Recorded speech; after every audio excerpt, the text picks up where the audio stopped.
joining data about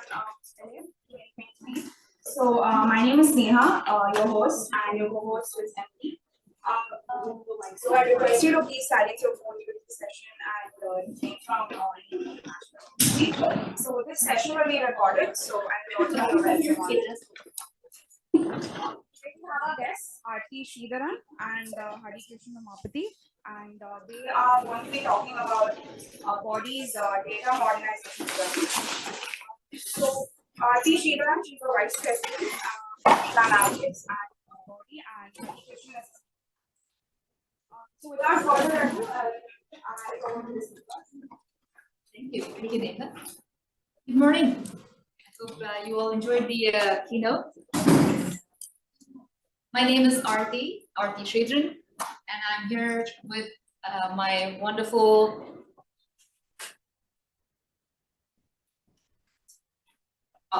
thank you.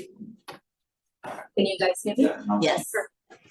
Hey, my name is Aarthi Sridharan, and I'm here with my wonderful colleague, Umapathy, and today we will be talking about BODi's data modernization journey. I manage the data engineering and corporate analytics team at BODi, and how do you introduce yourself? Yeah, I manage the data engineering team.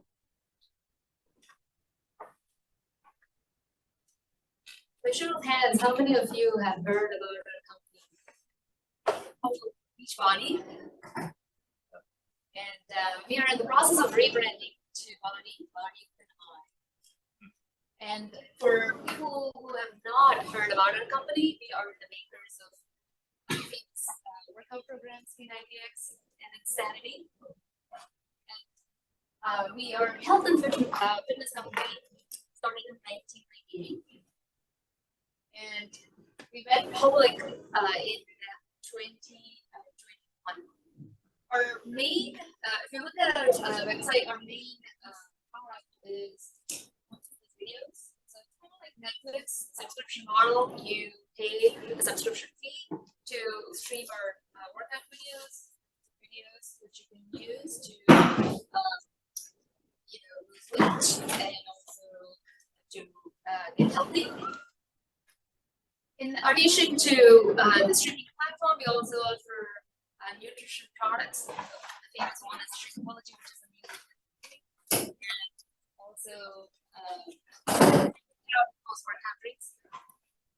In 2021, we also acquired a company called Mix, and we started selling bikes, stationary bikes. And early this year, we introduced what we call as the BODi blogs. This is an interesting feature. It's basically a set of curated programs, workout programs, which is already set for the month. So you start at the beginning of the month, the first Monday of each month. You can pick and choose the BODi blog that you're interested in based on your level, and all the programs are laid out for you. You don't have to think. You just start following the program.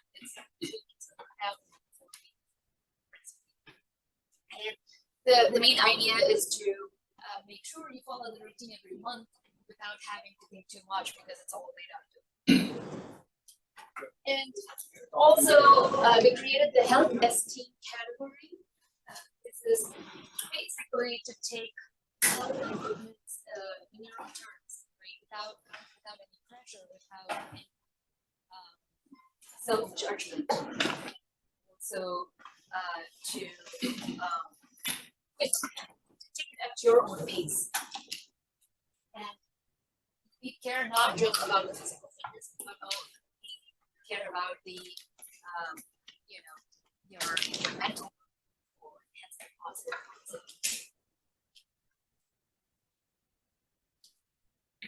So when our company started in 1998, we started as a direct marketing company, right? So we have trainers who created these wonderful programs, home fitness videos.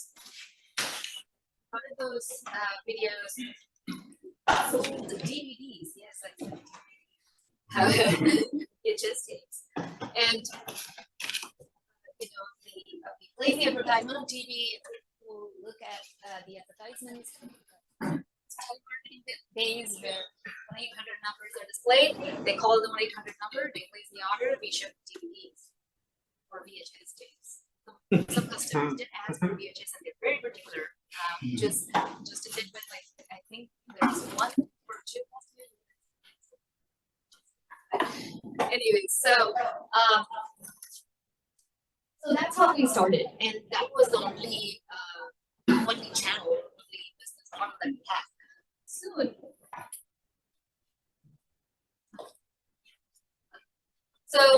Soon we, in about, I want to say 2007, we introduced what we call as the network or multi-level marketing, which is a customer who's very passionate about the product. They become a partner and they become a reseller. They acquire more customers underneath their organization, and they get commission based on that, right? And then later we created our digital platform, streaming platform, and so on and so forth. And then we introduced international, like we expanded internationally, and we acquired mixed bikes, and also we went public. With all these expansions, we had the typical growth problems, the growing challenges. We have like different siloed ERP systems, data warehouses, and many systems. And then like 2 years ago, we realized we had these challenges. What are the challenges? Which these are good problems to have, by the way. Like decentralized data and siloed data platforms. We had 3 different data warehouses, and one of the data warehouses had data, organization data, second one had analytics data, the third one had city. So as a result of this, it permitted us to provide faster real-time insight. If I want to see, okay, which customer came to our website, how did they come to our website, what product they ordered, and how did they engage after, I have to get data from 3 different systems. I had to stitch them together and then provide insight, and it was too late sometimes. It increased cost, in different ways, because we had to maintain 3 different systems. And also, it was, we were spending a lot of time maintaining these systems. And some of the platforms were built several years ago, like 10 or 12 years ago. So it was truly a legacy platform that we had to modernize. So this presented us with a great opportunity to unify all data in one platform, and also to so this was our architecture before we modernized. You can see to the left. This was the warehouse that was created. It housed customer data and order data, and the data lake in the center hosted social media data, web analytics data, and the digital data warehouse housed our streaming data, right? And not only do you see 3 different data warehouses, what you see is we had various ETL tools to build the data pipelines, and also had different coding tools and tools to access. You have everything. It's kind of like so. Obviously, it wasn't. We decided to move to the cloud, and we got the approval. And, so before we started, these projects, we were so tempted to start as quickly as possible, but we also took the time to think through it and plan, because we wanted this to be successful. So we took a phased approach. Before we even started implementing, we took an inventory of every single table, every single pipeline. Not only did we take the inventory of these pipelines and all the data that we have, we went through the process of cleanup, right?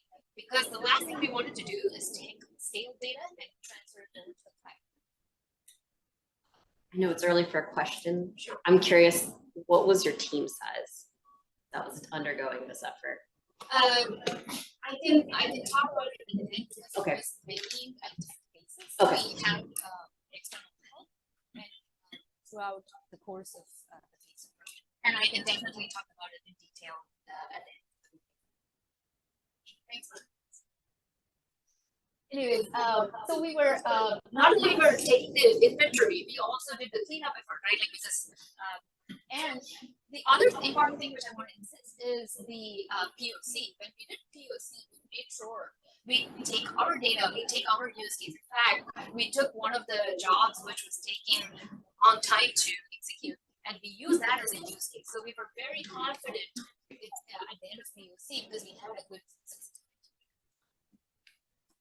The implementation phase, of course, you know, the usual, the Snowflake setup and also the access control. Access control is another thing which I want to highlight because this is something which we work with our security team right from get-go. Make sure that data governance is in place. We have the process in place so no one can get access to our data within the company or outside the company. Like, you know, unless and until it is being approved, we had a process and we established the process.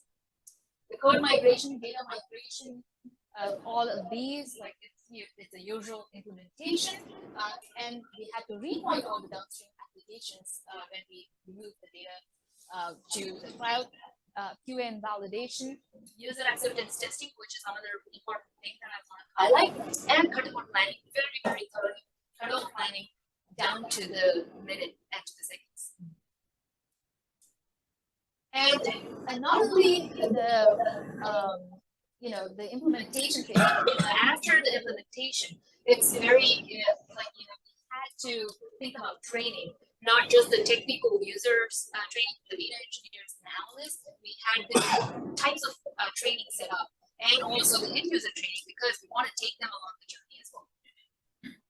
Change management and communication, can't emphasize enough on this because we thought through and based on our experience, I can mention that the change management and communication aspect is as important as the technical implementation itself.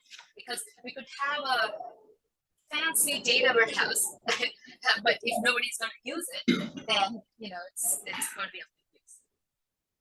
And the other thing which I want to emphasize is that, like, when we talk about the phased approach, there were 3 different data warehouses, and then like we took one data warehouse, moved it over to the cloud, took all the reporting systems and applications that were hooked to it, moved over. And we completed that end to end, so we could learn from that before moving on to the next.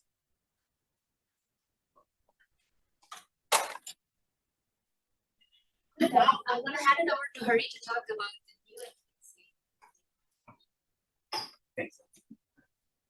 Hey guys, yeah, I would love to just stop on the before one more time because before and after is what people love when it comes to transformation, and that's synonymous to what our company does in terms of fitness and physical transformation. So yeah, so look at this slide one more time. So this is how it was, like 3 different data warehouses, like Aarthi mentioned, and lots of overhead because we have to manage and maintain the compatibility between different versions of different platforms that we are running. So it's a challenge by itself, right?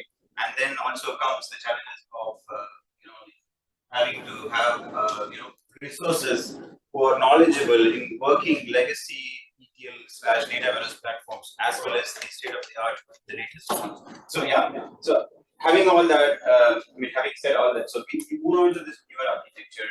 As you can see, all the sources are now being ingested through a unified ETL platform. So now we have moved to this tech stack of Airflow, DBT, Snowflake. And then we are also using Fivetran for some of the off-the-shelf connectors that we could use to extract the data from, right? And then if it involves more of transformations that we need to plug in, then we use DBT in those, right? So if you could see that all these sources are first coming into a core layer of our Snowflake database, and the core layer has the raw, the staging, and then what we call the DWS for Beachbody, which is nothing but data warehouse system itself. So wherein we create the dimensions and facts.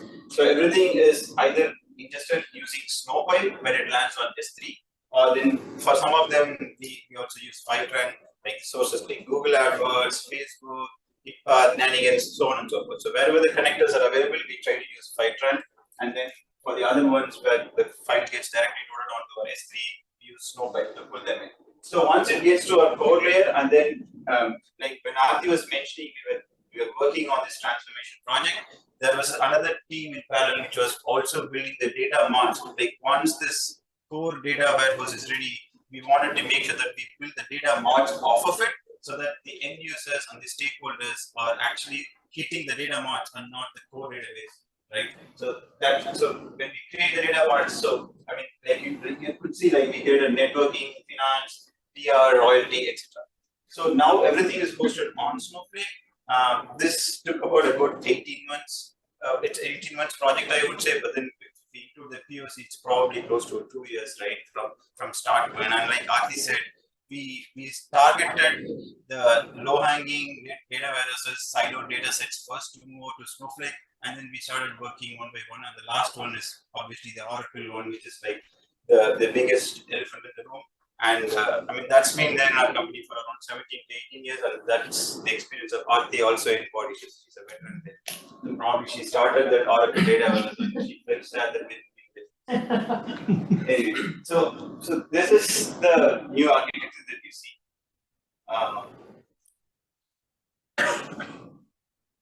So yeah, so after this, now it's a centralized data warehouse. Like decentralization was one of the issues we had. Like the users had to join multiple data sets from multiple data warehouses to get to any insights.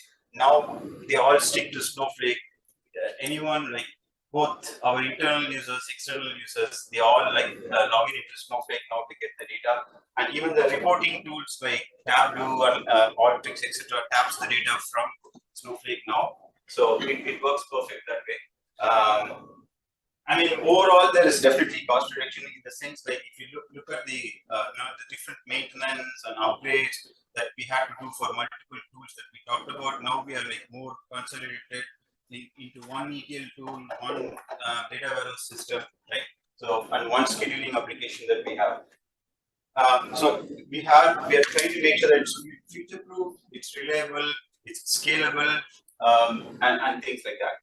And then like it's also data governance is taken care of. Aarthi did mention that point. So we have like role-based access control, that is the feature of Snowflake by itself. So and everything is through Aarthi. That's our like authenticator that we use within the organization. So what did we learn? So data validation is much bigger effort than we thought through. See, we actually planned this way, right? Like even when we are going to have the production system running on Snowflake, we didn't want that to be turned on right away for the consumption of our users and our stakeholders. So our plan is to run the existing end-to-end pipelines running in a legacy architecture for at least 6 to 8 weeks, right? And in parallel, the Snowflake based ETL platforms will also run. And then we wrote scripts that compares the resultant tables on a daily basis. And it starts throwing out if it sees data inconsistency between these two tables, right? Because before we move on using the Snowflake data warehouse as our production data warehouse for the consumers, we wanted to make sure that it is matching with what is existing today. And obviously, when you do that, you figure out there are some bugs in your existing one, and then actually you have fixed the bugs, but the users on the other hand think that you have messed it up, and then you need to convince what you see now is the greatest and latest, and we need to run through some of the tests over and over again with them just to make sure that they are more comfortable with it. Because when I mentioned that the other data warehouses did stay for like 15, 16 years, that's one of the hard things to sell, right? Convince your stakeholders who have used those platforms for so many years, and they have to come out of their comfort zone to start using this modern tech stack architecture. So, I mean, there's this challenge. We understood it, we acknowledged it, we tried to, convince them to move over by giving them proper test results and what we are doing and why it's happening and why we are doing what we are doing, things like So what worked well? So yeah, I mean, we were able to get buy-in from our leadership team to consolidate and make sure that this is going to be the platform for the next like 10, 15 years or whatever. Like we wanted to make sure that we're building more scalable, reliable platform. And like Aarthi mentioned, so we had to choose different pipelines that we want to migrate over or just stay with the existing one, right? So trust me, like you will end up doing a lot of cleanup when you do it because you would not know a lot of dead pipelines that are running in your old platforms. And the moment you wanted to move to a newer platform, you would actually pick and choose what exactly is being consumed and being used today so that you don't move all the garbage to the newest platform as well, right? So it is a good opportunity for us to sit and think, okay, are these pipelines are really required? Is it being consumed anymore? Should we even have to move this and things like that? So that gave us the opportunity. We were able to move only the ones that are really being consumed, right? And we did POC with considering multiple data warehouse and cloud platform back in that time, whichever was good in the market. And honestly, we didn't. It was not like one is like super important or successful than the other one. Pretty much everything lined up. It's just that for our current situation and what the needs that we are looking for, we went with this particular architecture that we are talking about. Like I mentioned, one of the biggest challenges was to obviously convince the users who use the platforms to also migrate over. So some of the things that I would want you to watch out for is, like I said, data validation. It's a huge animal that you wouldn't probably think of too much when you start the project, but then that needs to be probably a top thing in your priority list, just to make sure that when you want your users and user groups to migrate over, just make sure that they're comfortable to use the data, right? So running systems in parallel. So there are options that you can pick and choose. Right? Either you have the same team, but then have the project timed out for a very long time and then try to wrap it up, or you get some additional help and then try to complete the project a little sooner. So again, that depends on where you are and what the company's situation is at that point in time, and then so it differs from company to company on how you want to handle it. So data validation tool is one of the things that we would love. That if we would have done this project now, we would probably implement the data validation tool along with the whole architecture that I just talked about. But then back then we did have some of our manual scripts that was validating the data and was throwing out alerts into our PagerDuty and Slack notifications, etc. But then if we could have implemented the data validation tool as part of that data migration, much more easier. Right now, if we were to start it, I mean, we are still looking at options to do it, but then it's just that it needs to be a project by itself, and then you need to start working on it and things like that. So if I were you, if you're starting this journey now, I would probably also include the data validation tool implementation along with the other data migration stuff that I just talked about. And then obviously, I'm talking about a 2-year journey that we had, and so I get different comments when I mention that. Some people say that you guys were able to do it very soon, and depending upon what the size of your databases are, it's going to take longer or shorter. But just remember that during that journey, there's going to be changes in priorities across your organization, and there might be budget constraints that you need to cut down some of it, and then maybe like you can get more budgeting at a later point in time. So these are the things that we couldn't predict or plan. Like we were talking about like 2 to 3 years journey, and you need to keep that in mind that that's going to happen. But your team still needs to be motivated to complete this journey, right? I'm going to hand it over to Aarthi for the. Thank you, right? So now we're done implementing. So what's next, right? So the post deployment. The minute we decided to move to the cloud, the first thing that we heard from many people was like, watch out for cost, because now it's limited to resources like this. We don't want to get a heavy bill at the end of the month or end of the contract, right? So that's something which we took to heart, and when I say we took to heart, we really like. Hari and I, like a few others, meet literally every other week to look at the cost, to look at the usage. We have alerting in place. There are long-running queries, we get alerts so that we don't see a hefty bill at the end of the contract. Budget, like a couple of long-running queries. And usage tracking, we wanted to, as I said, we wanted to see how to make this thing better. See that people are not using it, we want to go back and ask them why they're not using it, or if they're using, they're running some, like if there are queries which are not efficiently written, we want to go back and some of the things which we did during the implementation at which worked well, we continue to do that. One of which is training. Training, when I say training, it's not like it could be a formal training or an informal training within the company, like our analysts and our engineers training other stakeholders. And also, again, the other learnings while from the deployment is the constant communication. This made out like really, really well because we started involving them right from get-go, and we still do. We still have their Slack channels. We still have the sessions that we used to have with them to make sure we constantly communicate. If we introduce a new feature, if we introduce like new data source, we communicate in the Slack channel and they appreciate it. Or if they are fixing a bug which might impact their life, we just communicate in the Slack channel that they truly appreciate it because they feel like they're part of it.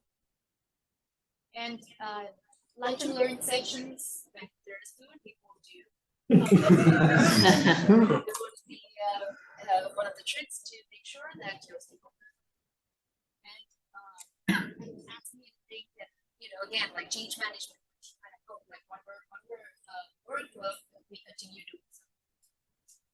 Last but not the least, do not forget to decommission the old systems, right? Once we are done, we are so excited, we forget about it.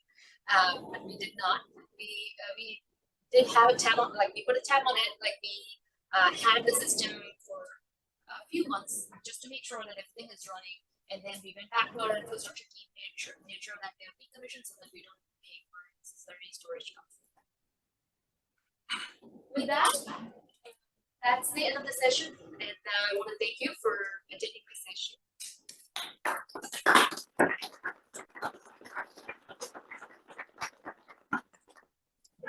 Do we have time? I want to address your question. So you asked. Yeah, and what does it consist Wait of? up, I think we get a mic to you. Right here. Okay. Yeah, I was Put it just up to your face. curious. Can you hear me? Yeah. What was the size of your team, and what did it consist of? Like, how many data engineers, data scientists, architects? Basically, what were the human resources that it took to undergo this effort? Yeah, there's no straightforward answer, but I'm going to try and give you a high level idea, and then we can, again, I'm happy to sync up with you separately if great. So when we started, like for example, let's say Snowflake, like setting up Snowflake, setting up the access control. So that needed a set of resources. So we obviously we got some external help, right?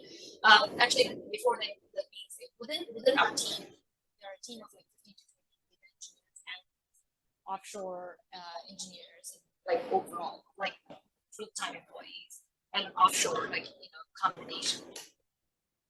In addition, we hired external people as needed for that specific role. For example, when we started, we needed somebody to help us with configuration, access control, user accounts, and architecture, right?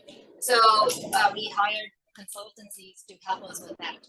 And later, when we are done with that, and we started off with migrating one of the data warehouses, and the team size would be, in addition to the 20 that we have, I would say another 20, 25 plus. So it ranges between like 20 to 40 like people, combination of architects and data engineers mainly, and then analysts and visualization help.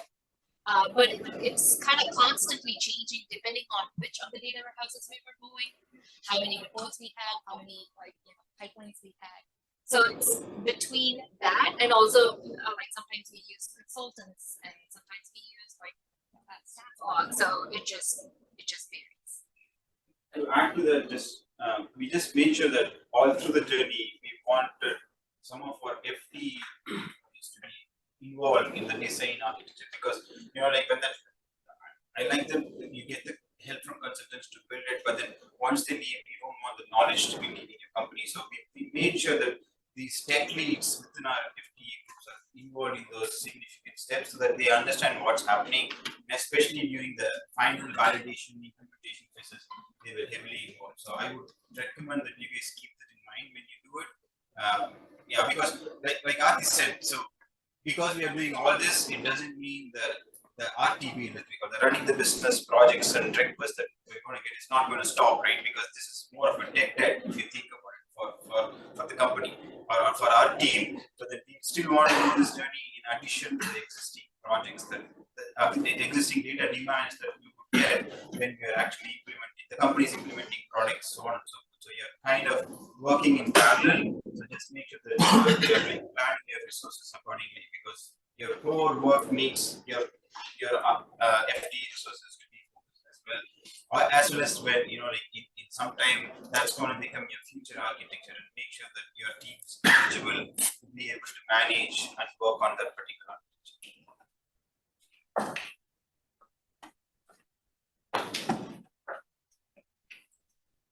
Thank you. Nice talk. Hari, one of your slides talked about cost. And I wonder if you could just discuss how you thought about cost, how you optimized, because I think we all know Snowflake can be a bit pricey. Curious how you handle that. Yeah. So you want to take it first?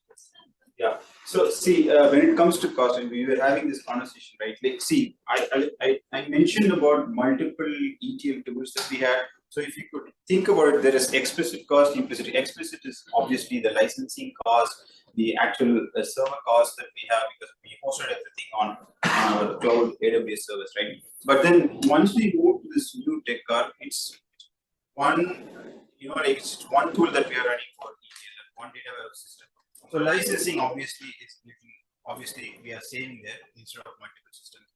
And then the implicit cost is things like, now that everything is in one platform, there are more valuable insights that the business is able to get from this platform, right? So that kind of cost reduction is obviously there. And then when it comes to resources, like I was talking about how I need to recruit someone, have the knowledge of, gamut of technologies, like from the legacy as well as the data. Now at least my tech stack is kind of finite to that point, like it's like Afro, DBT, Snowflake. So if I could find people who could, run and do things within that platform, I'm like kind of good enough for that. So all these implicit costs as well as the explicit cost. And to make sure that the cost is not overshooting, like Aarthi said, so there's something called resource monitors within Snowflake, wherein you can indicate that if you can associate a month with so many credits that you want to use, and whenever it goes a little bit beyond the credit, it triggers an automatic notification to you. You can as well as have it stop running that particular warehouse when it happens. So those kind of monitorings are being set up so that we are not burning all the credits or so much credits in a particular month. So there are so many checks and balances that we could automate it. I don't want to do that manually. I don't want my team to go and check on a daily basis or monthly basis. So we set up all those monitors so that, and then we have this every other week conversation where we are trying to look at the the builds from different platforms that we are using, like Fivetran, Snowflake, just to see how are we targeting towards the budget that we had for the rest of the year.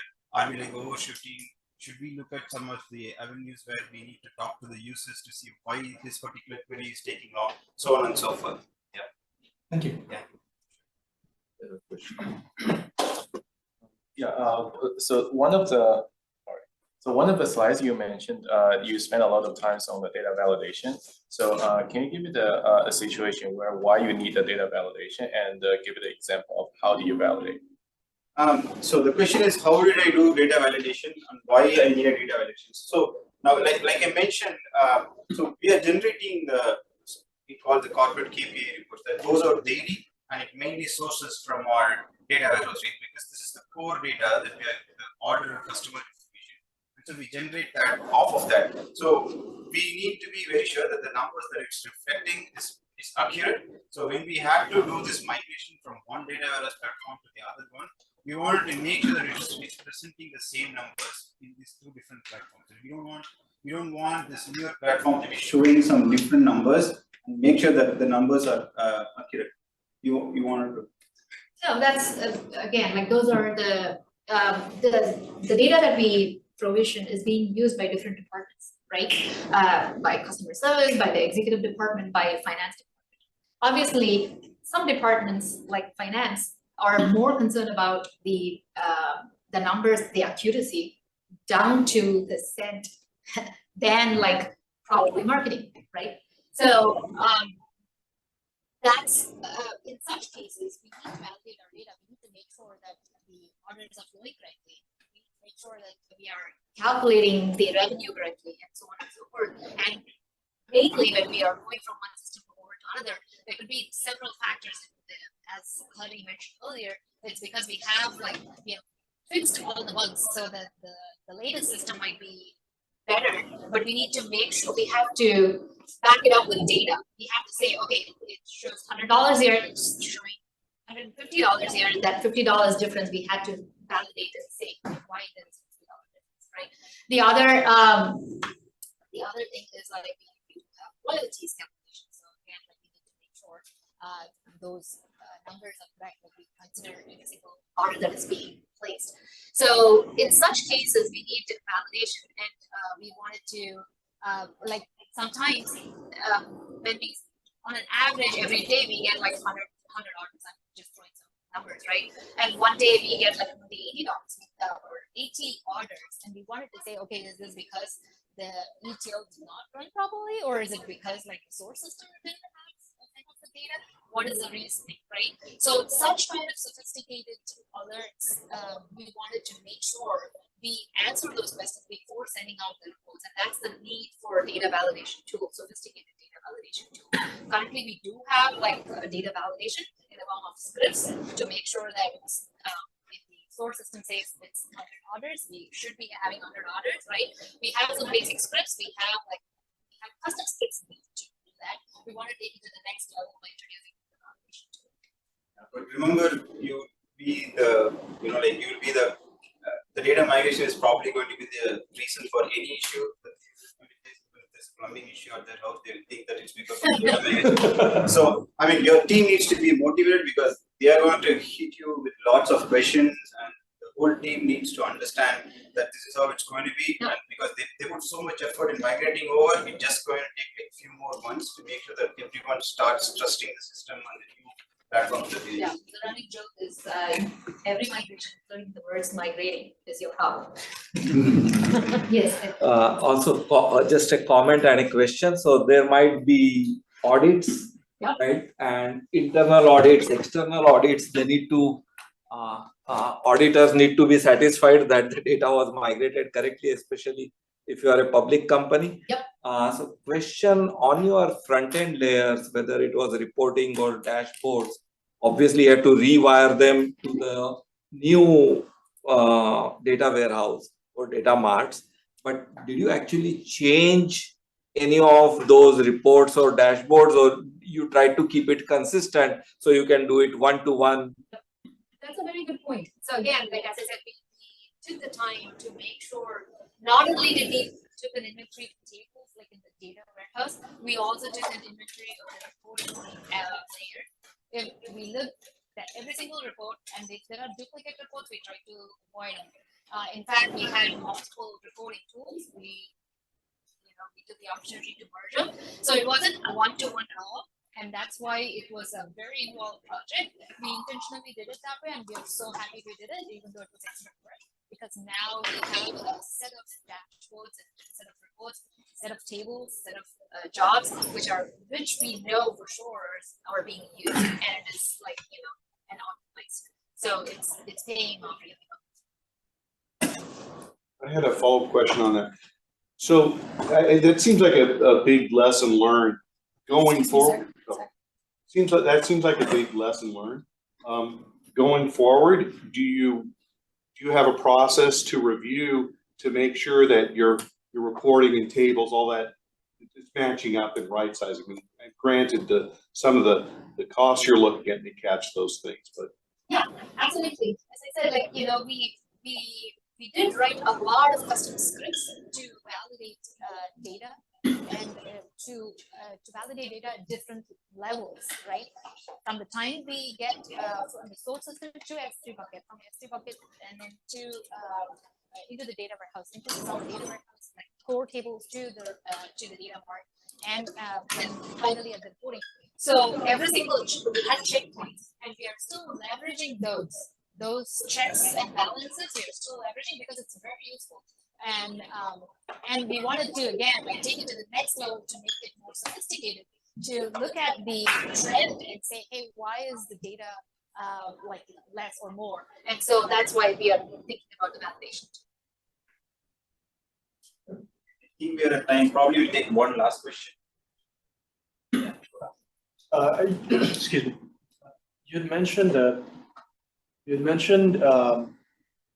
when doing data validation, in retrospect, you would give it a lot more time. So where else during the entire process did you see a lot of scope creep, and how did you manage that? Wish there was an easy answer. It's never an easy answer. So again, it just depends, right? It's a judgment call, honestly. It's always, but one thing which I would say is always, ask those questions, right? If there is obviously, if there is something which can wait, just communicate it and then like do it after. But there are things which over the course of 2 years which couldn't wait, right? Because the business, as Hari mentioned, we have to make money. The business has to run. We can't like tell the company, oh, stop for like a couple of years. Right? So it's ultimately a judgment call. And that's one thing definitely, it's something that you have to plan for. And depending on the need, you may have to adjust resources, you may have to get more people, or like you have to extend the timeline. So it just depends on the company, it depends on the need, it just, it's situational. It's just making a judgment call. Only thing I would say is just be open to it, because we have to be very nimble, we have to be very flexible over the course of this journey. So you're going to get a lot of requests. Obviously, the new requests, especially, consciously ask the question: can this wait for the next 3 months because we are moving on this data, or is it something that needs to be productionized the next month because the company is launching? So you keep asking this. You have to, like, as a manager and as when we are doing our Scrum planning meeting, we make sure that the question is consciously asked back to the users, because we don't want to develop that in our existing legacy platform as well as in the new platform, because that's, again, like you're doing like 2 parallel developments. If it's really required, if the answer is yes, then maybe we went ahead and did that in both the platforms. But we were able to push back some of it, as long as the user was fine for waiting for the next 2 months. Yep, and be the gatekeeper. Like, you have to be very strict about it, very disciplined about it, and like say, hey, like, and try to do as many things on the platform rather than just like, the time is done. Like, so if you have more questions, feel free to ask us, like, later. We will be more than happy. Thank you.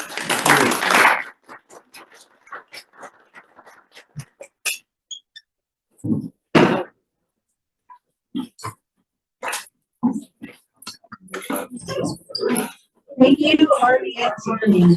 For your questions and interaction.